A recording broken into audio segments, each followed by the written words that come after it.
Today we're going to be taking a look at Festool's new diamond saw blade for the TS55 and TSC55 track saws, part number 202958.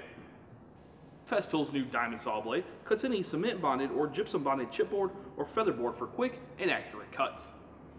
This new blade was specifically designed to cut through any featherboard or chipboard and to work with your TS55 or TSC55 and your CT dust extractor. The blade is 160 millimeters across. It has a 20 millimeter arbor.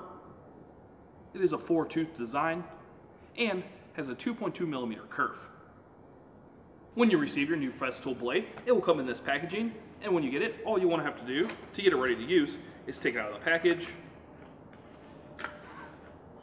And there is an oil on the blade to protect it from corrosion while shipping, so if you just want to take your favorite cleaner, clean off the saw blade, install it on your TS55 or TSC55 track saw, and you can start cutting. And with that, that'll conclude our look at the new Festool diamond saw blade, part number 202958.